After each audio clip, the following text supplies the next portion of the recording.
Could this be the best homage to come out of China yet? Well, I definitely think so, and a lot of people will agree as well, because this watch is currently sold out on the Thorn website and on their AliExpress store. It is sold out in all three versions. So there is this aged blue, which is the Tudor Submariner Snowflake homage. There is also a black version and also a tropical version. So all are currently sold out, and let's try to understand why and what Thorn actually did here. So the watch comes in this plastic case, which is very useful. I mean, the latches open really easy, so it's very useful. I took it with me on a vacation. It serves its purpose nicely. You have the warranty card, which is filled in with the model T23 and the date of purchase. And this watch comes, as all three watches basically, they come on this rivet bracelet, which we're gonna talk about in depth in a bit. I prefer to wear it on this gray NATO strap, which fits perfectly with the color of the bezel insert and the dial. And this watch has a 40mm bezel. The case is slightly smaller. I think it's 39 or 38. You can see the bezel overhangs from the case. And this is an homage to the Tudor Submariner Snowflake. The watch is from the 70s and 80s, I believe. There's a lot of versions of this watch. You have some without a date, some with a date. Some come on a riveted bracelet. The older ones, the newer ones, come on the oyster style bracelet with folded links without rivets. So I'm not sure which exact Tudor reference this homages, but it takes a mix of elements from all the older watches and puts them together in one nice package. So first of all, what I want to mention about this watch, most of the Submariner homages, they use the NH35 movement, and as a result, the rehaut is very tall on these homage watches, and it kind of throws off all of the proportions of the watch. If you compare this Thorn homage to the original Submariner, this is a 16610 from 2005. You can see the case profile is very similar. Both have a thin case and this classic Rolex case back sticking out. So when you look at it like that, it kind of looks perfect. I mean, you don't have this weird feeling that something is off about the Thorn. It is really close as possible to the original, and that's, I think, what makes it so good, and that's why it's currently sold out and why so many people are liking it and buying it. So yeah, that's what I wanted to show. The bezel and the case profile, it's almost spot on as the original. So let's talk about the case itself. You have polished sides with drilled lugs. You have brushed lugs on the top, and you have a small polished bevel on the lugs, which looks pretty nice. As for the crown guards, I think there are some Tudor Submariner versions which came with these square crown guards, but I mean, I could be wrong, but if something here with this whole package is not matching with the original, it might be the crown guards. Correct me if I'm wrong, but the crown guards are kind of square. So as for the case back, as I mentioned before, the case back is classic Rolex style, so you don't have any markings on here, and you need a special key to open it. I have this key and I opened this specific watch. I'm gonna insert some movement footage when we're gonna talk about the movement in a minute. So the movement used here is the PT5000, which is a direct copy or clone of the ETA 2824. And what's really cool about this is that the actual Tudor Submariner also used the ETA 2824. So you get an homage and you get basically the exact same movement as the original watch from the 70s, which I think it's like adds an extra layer of coolness to it. So now let's talk about the bezel. As I said, the bezel is larger than the case, and you can clearly see it from this angle. The bezel is very flat. The bezel insert is aluminum, and they kind of distressed it at the factory. They kind of scuffed it a bit and scratched it. All the marks you see on the bezel are from the factory. It's not from me using it for 2-3 weeks. The bezel dot is very nicely made. Usually on some homages, like, it sticks out very far and it's just looks weird. Here it doesn't stick out too much. It sticks out just a bit, as it should be, and I mean, it's as perfect as you can possibly get it. So you have this metal surround, and the inside is filled with lume. The lume is the same color as the dial and the hands, so it matches perfectly. Now for the dial itself. The dial itself is matte blue, and it's not like light blue, it's dark blue. And as you can see, the lume here is painted, but it's painted very thickly, and what they try to match closer to the original is you have a printed square or triangle on the dial, and on top of it you have the lume applied. So you see around each marker you have like just a bigger square. Around the square mark you have a bigger square, on the triangle you have a bigger triangle. So it is one more step that they went through to make it as close as possible to the original.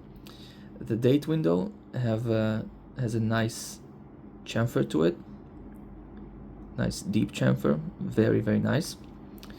And you have Thorn Legacy Diver on the top, and on the bottom you have the depth rating and another word that they promised to remove in the next batch, because I'm not sure they are allowed to use this word. So one more thing to note about the dial is that the 5-minute markers are thicker and shorter, and each individual minute is thinner and longer. So that's very nice, and that's good attention to detail. And the hands, of course, are the Tudor style hands. You have this giant hour marker, you have just a straight minute hand, hour hand, and you have the square seconds hand. Basically, that's why it was called the Snowflake to begin with.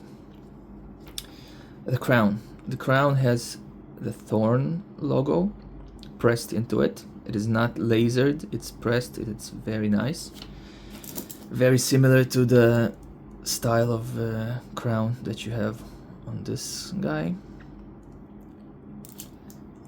Very professional touch, very nice.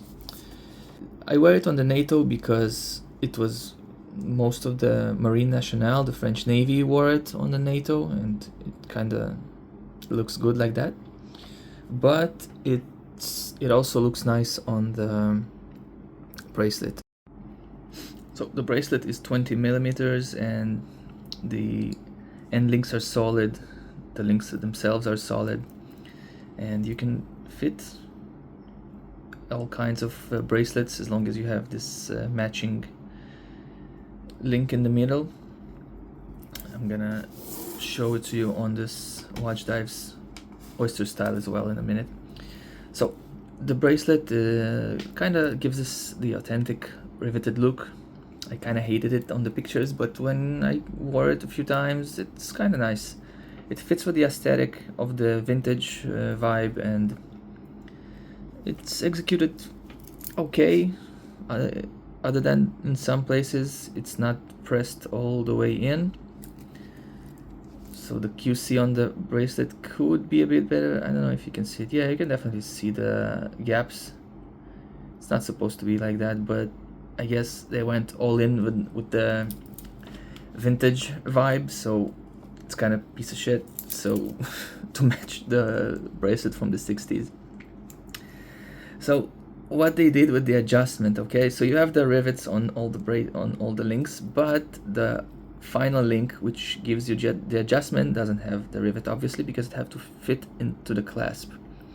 And the way they made it, they kind of, I think Saint Martin had the same problem with one of their previous older watches, and they like fixed it later and shipped people replacement links. So you have 5 adjustment holes on the clasp, but you can use only 3, only the first 3, because you can't go deeper. You can't use this one or this one because you can't go deeper, because the rivet and the plate on the side hits the clasp. So basically you have 5 holes, but you can adjust only with 3 holes. And about the clasp, okay, the clasp, they tried to make it, again, it's not solid, it's not milled, it's stamped, it's very thin, and like the sound of it sounds like a tin can. And I think they done it on purpose here. They could have done milled and like solid clasp, but they chose to use very thin and crappy just to match the aesthetic of the 70s here. So the inside parts are stamped, and the shell, the outside part, is also stamped, but they actually went through the trouble of making their own stamping here. So unlike many other manufacturers in China, which just take an off-the-shelf supplied clasp and laser their logo into it, like watch dives do with all their clasps, here they actually produced a die for stamping and actually stamped their own clasps, which I think it's like an extra nice touch, just an extra attention to details. I mean, when you close it like that and you open it, it's gonna leave a mark on your nail. It's gonna scratch your nail because it's pretty sharp here on the inside. But the fact that they did provide their own special clasp, I think it's very nice. I mean, it's as I said, attention to detail. And one more thing I noticed, they also have their Thorn watches. Just a moment, let me wipe it for you. Thorn watches engraved on the inside of the clasp in cursive. And I was browsing Instagram a few days ago, and I noticed this old school Nautilus has the same exact thing. So I'm not sure the Thorn took it from there, but it just shows their enthusiasm, and like the brand is not just making a watch just to, I don't know, to make money, but they're actually making a watch for enthusiasts, and it shows that they're kind of enthusiasts themselves. If they weren't into watches like all of us, they wouldn't even made an homage to an obscure Tudor Submariner from the 70s. I think most of the people have never heard of this watch. Most of like non-watch people have no idea what this watch is and what this watch homages, but the true enthusiast, the true watch nerd will be happy that there's actually homage to this kind of blue Tudor from the 70s. So their next batch is supposed to come in October, from what I heard on Reddit.